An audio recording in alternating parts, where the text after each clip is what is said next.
Welcome back to part 45 of Decipher Healthcare with Harshal. I am absolutely thrilled to have you here today because we are diving straight into the clinical detective work behind one of the most critical and honestly most complex areas in inpatient coding. We're tackling major diagnostic category 05, the circulatory system. So get ready because mastering these cardiac DRGs is a total game changer for your facility's revenue cycle. But real quick, before we start investigating today's cases, I want to drop a quick reminder. If you are enjoying this lesson, please like, share, and subscribe to this channel and share it with friends for this free course on Decode Healthcare with Harshal. Your support is what keeps this masterclass going. Okay, let's do a super quick recap of our last explainer. We successfully conquered the grouping logic for the ENT and respiratory systems. We looked closely at how things like mechanical ventilation and specific pneumonias drive reimbursement. And that really laid the perfect groundwork for the high-stakes world we're entering today. Here is our syllabus for today's lesson. We'll be running through an MDC 05 overview, heart failure tiers, AMI coding logic, surgical DRGs, CDI precision, and then we'll wrap it all up with a summary and a teaser. All right, let's jump in. Section 1, MDC 05 overview. The scope of MDC 05 is, well, it's massive. It centers on heavy-hitting principal diagnoses that literally drive thousands of inpatient admissions every single day across the country. We are talking about acute myocardial infarctions, heart failure, severe cardiac arrhythmias, and atherosclerotic heart disease. When a patient rolls through those emergency department doors with severe chest pain and the final diagnosis is an AMI, MDC 05 is exactly where the coding magic happens. Moving right along to Section 2, heart failure DRG tiers. So what's really interesting here is how the MSDRG system categorizes heart failure. It places it into 3 distinct tiers based purely on the severity of the patient's secondary diagnoses. DRG 291 captures the maximum reimbursement. That's when a major complication or comorbidity, or an MCC, is present. Then it steps down to DRG 292 for a standard CC and drops all the way down to DRG 293 if no complications are documented at all. Just think about that. A single secondary code can drastically shift the relative weight of the entire admission. And looking at the CC and MCC logic rules, you can clearly see that the highest payment tier requires at least one diagnosis flagged as an MCC. This reflects the real-world truth that a patient with heart failure who also has, say, acute renal failure is going to require substantially more nursing care, intense monitoring, and hospital resources than a patient dealing with heart failure alone. Okay, Section 3, AMI coding logic. As medical coders, we kind of have to act as strict timeline detectives. The ICD-10 guidelines are incredibly rigid here. Obviously, we must differentiate between STEMI and NSTEMI, but equally critical is the timeline. An admission for an MI is initial, right? But if that exact same patient is readmitted within 4 weeks with a new site of MI, it absolutely must be coded as a subsequent MI. Missing that precise 4-week window completely changes your DRG path and violates core coding guidelines. Furthermore, the specific type of MI matters immensely. When the clinical evidence points to a type 2 MI, which is secondary to an ischemic imbalance like demand ischemia, severe anemia, or hypotension, we must strictly assign the code for a type 2 MI. You literally have to differentiate this from a type 1 spontaneous flak rupture. Why? Because the underlying cause must be captured accurately to reflect the true clinical picture and group the DRG correctly. Let's shift gears to Section 4, surgical DRGs. Now, if you've spent any time in inpatient coding, you know the drill.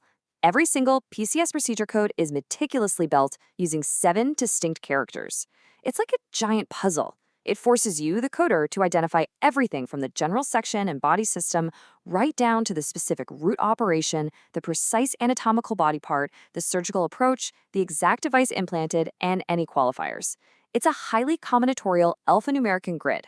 So let's see this in action with a major surgery. A coronary artery bypass graft, or CABG, using an autologous artery graft maps precisely to these 7 characters, 021003Z. That is Section 0 for medical and surgical, body system 2 for the heart, root operation 1 for bypass, body part 0 for 1 coronary artery site, approach 3 for open, device 1 indicating an autologous artery was used, and Z for no qualifier. One wrong character, just one, can derail your assignment, especially when you're determining if a CABG was performed standalone, concurrently with a cardiac cath, or alongside a PTCA. Each scenario creates a distinct DRG split. The nuances across all these high-weight cardiac procedures are just incredible. Take a PTCA, an angioplasty, for instance. The sheer number of drug-eluting stents placed during the procedure will dynamically shift your MSDRG. Placing 1 to 3 drug-eluting stents maps to DRG 247, but placing 4 or more bumps it up to DRG 246. And if it's a non-drug-eluting bare metal stent, that's DRG 249. Those little details in the operative report are literally worth thousands of dollars. Which brings us perfectly to Section 5, CDI Precision. I want you to put on your CDI investigator hat for a second. Ask yourself, what happens to our hospital's reimbursement and severity metrics if the provider just hastily writes the vague acronym CHF in the discharge summary? Well, the answer is massive revenue leakage. Without clinical specificity, CHF defaults to an unspecified code and a much lower paying DRG. But by querying the physician and capturing the precise terminology, say acute on chronic systolic or HFrEF versus diastolic HFpEF, or even combined heart failure, you instantly secure MC status. This ensures the facility is fairly and accurately paid for the massive amount of resources required to treat that high severity of illness. You always need to watch out for these high-yield clinical suspects in the chart. Confirming the presence of cardiogenic shock gives you an automatic MCC. Documenting atrial fibrillation specifically with rapid ventricular response, or RVR, acts as a solid CC. Linking hypertension to heart failure creates a combination code that drives severity. It is all about capturing the true clinical picture that the physician is actively treating. And here is how it all comes together in the DRG grouper. A patient is admitted for a KBG, but develops a postoperative acute kidney injury. Properly documenting that AKI and verifying it meets secondary diagnosis criteria acts as an incredibly powerful MCC. The grouper software sees that MCC and instantly maximizes the base DRG payment for that surgical tier. Finally, Section 6, Summary and Teaser.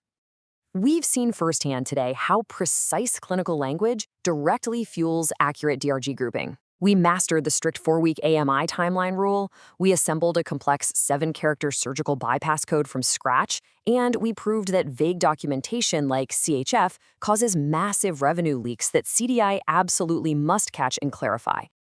I'm going to leave you with this provocative thought.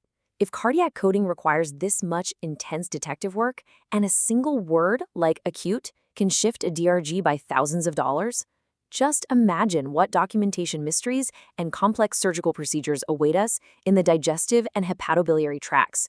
You definitely won't want to miss our next masterclass, Part 46, where we tackle MDC 06 and 07. And remember, if you are enjoying this lesson, please like, share, and subscribe to this channel, and share it with friends for this free course on Decode Healthcare with Harshal. Keep coding with precision, keep investigating those charts, and I will see you in the next explainer.